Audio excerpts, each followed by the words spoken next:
Bienvenue sur AfriDébat 360, la chaîne sans filtre. Analyse, débat et décryptage de la politique africaine. AfriDébat, le radar de l'Afrique. Abonnez-vous, likez et partagez. Lucas Baki, quels peuvent être les obstacles auxquels le nouveau médiateur peut sortir dans sa mission? Oui, c'est clair que Lansana Kouyaté, je pense que l'ambassadeur l'a dit avec beaucoup d'emphase, c'est un diplomate chevronné qui est déjà bien connu, qui a une expérience manifeste en matière de gestion des crises, en matière même de gouvernance d'État, parce qu'il a été Premier ministre de la Guinée à un moment donné. Voilà. Donc on le connaît sur son capital connaissance, expérience dans la gestion des affaires de la communauté ouest-africaine. Mais qu'à cela ne tienne, une mission pareille, où on sent de l'insincérité, on sent de l'incohérence, on sent de la mauvaise foi, on sent une façon de téléguider les choses en vue de phagocyter toute la dynamique qui a été amorcée par les pays de l'AES et qui suscite justement l'admiration et même la contemplation des peuples d'Afrique. Parce que, reconnaissons-le volontiers, c'était des pays qui, en réalité, n'existaient plus. Sur le plan du territoire, sur le plan même des principes du vivre ensemble, sur le plan d'organisation de la société elle-même.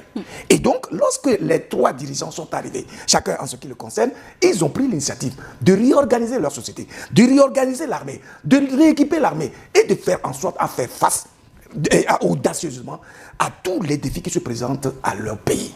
Aujourd'hui, les pays de l'AES deviennent des modèles sur le plan de la gouvernance, sur le plan de la traque même des terroristes, sur le plan même de la relance de l'économie, etc., etc. Et donc, toute cette dynamique unitaire qui est en train de donner des fruits tout à fait flamboyants et qui montre que c'est la voie royale à suivre pour les pays d'Afrique pour réussir, suscite justement inquiétude, angoisse, stress.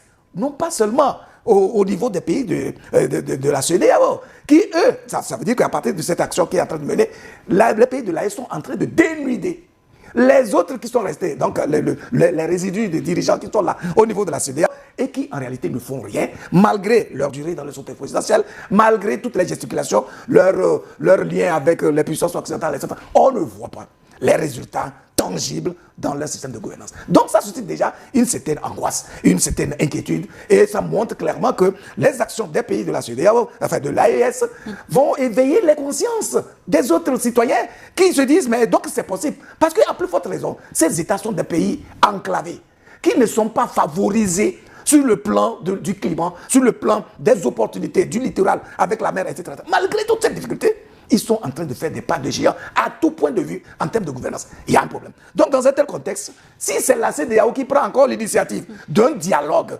comme un garçon qui fait la cour à une fille, qui en réalité ne veut plus de toi parce que c'est toi qui l'as rejeté et elle a décidé justement de se marier à quelqu'un d'autre ou bien de se suffire, de se donner le temps de s'organiser et de vivre par elle le temps de voir avec qui elle peut faire sa vie. Mais pourquoi tu vas t'agiter? Donc, tout ceci pour dire que malgré les compétences, le profil flamboyant de Lansana Kouyaté, on ne peut pas s'attendre à un résultat éventuel parce que ce qui motive cette démarche de dialogue n'est pas sincère, n'est pas humain et ne vise pas justement l'épanouissement des peuples de l'AES. Dès l'instant où ceux-ci-là ont déjà commencé à goûter à la sensation de la victoire, du succès, de la prospérité, de l'épanouissement de leur peuple, il serait vraiment idiot de leur part de faire marche arrière juste parce que cette même CEDEAO aurait missionné quelqu'un qui est suffisamment éclairé, etc.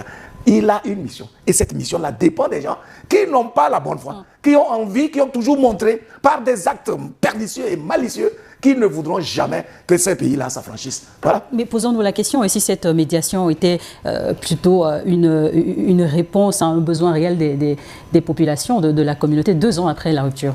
À la CEDEAO, on ne s'inquiète pas de ce que pensent les populations.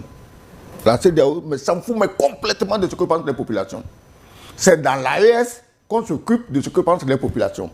Est-ce que tu t'es rendu compte, je crois que c'est hier, où il y a eu des manifestations massives au Burkina, au Niger, contre les sorties hasardeuses de l'Union européenne, qui elle-même du Parlement de l'Union européenne. Hein? Oui, le Parlement. Contre le Parlement, oui, c'est les mêmes gugus. Le Parlement c'est les mêmes, ces gens-là, c'est les mêmes. Ils s'entendent. Quand il s'agit de nuire aux Noirs, ces gens s'entendent. Même ceux qui là-bas, au Parlement européen, ont l'habitude de se boxer entre eux, quand il s'agit de venir voler les Noirs, ils s'entendent.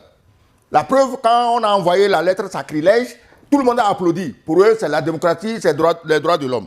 Mais Charlotte, Les pays de la CEDEAO qui donnent des leçons de démocratie, d'élection et des droits de l'homme, dis-moi, quel pays au monde, s'il organise des élections, met 40 000 soldats dans la rue pour encadrer la population en son avantage, qui ne gagnerait pas ces élections?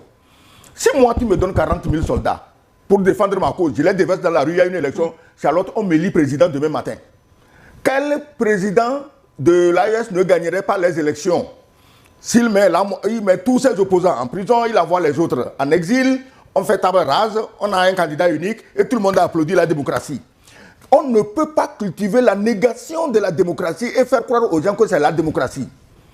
Donc, si les pays de la CEDEAO étaient au moins des modèles dans quelque chose, ceux de l'AES diraient, bon, on va s'inspirer, même si on ne vient pas avec vous, on va s'inspirer de vos modèles pour avancer. Je ne vois ni le Burkina, ni le Mali, ni le Niger déversant 50 000, 40 000 soldats. Même la guerre au Proche-Orient, les Américains n'ont pas envoyé 40 000 soldats au Proche-Orient. Mais dans ton propre pays, toi, un petit pays nègre, tu mets 40 000 hommes pour piétiner la population et après tu dis que tu as été élu. Toi, tu mets des gens, on met tes adversaires en prison et tu as ton candidat unique et tu te pavanes que tu fais des élections. Mais des élections comme ça, tout le monde peut les faire. En quoi la CEDEAO est un modèle qui peut inspirer les pays de l'AES qui vont dire, bon, écoutez, nos frères, vous avez de l'expérience, vous faites des choses intéressantes pour vos populations, nous allons venir pour pouvoir le faire avec nos populations. Quel habitant du Sahel, aujourd'hui, aimerait se retrouver dans un candidat unique parce qu'on a mis tous les autres en prison? Quelle population du Sahel aimerait avoir des militaires partout, même dans ses WC, parce qu'on fait élection et on connaît déjà celui qui doit être élu? Qui peut accepter ça dans le Sahel? Donc, il faut qu'on arrête ça. La médiation n'a aucun sens. Je te dis que c'est pour se donner des alibis pour continuer à nuire aux pays du Sahel. Et on ne peut pas accepter ça. Ceux-là même qui font ça, leur population ne sont pas d'accord. S'ils croient que leur population sont d'accord, ils n'ont qu'à organiser des élections avec de vrais candidats et ils vont voir ce qui va se passer. Voilà. Non, ben, écoutez, je vais peut-être rebondir sur ce qu'il a dit. C'est de comprendre ceci. En parlant justement de modèles inspirants, pourquoi adhère-t-on à une communauté? C'est pour gagner plus que ce qu'on a déjà. Vous êtes d'accord? Parce qu'il nous a bien appris, et donc la vie elle-même nous apprend, que c'est l'union qui fait la force. C'est-à-dire que seul, vous pouvez peut-être aller vite, mais quand vous êtes ensemble, vous pouvez aller loin.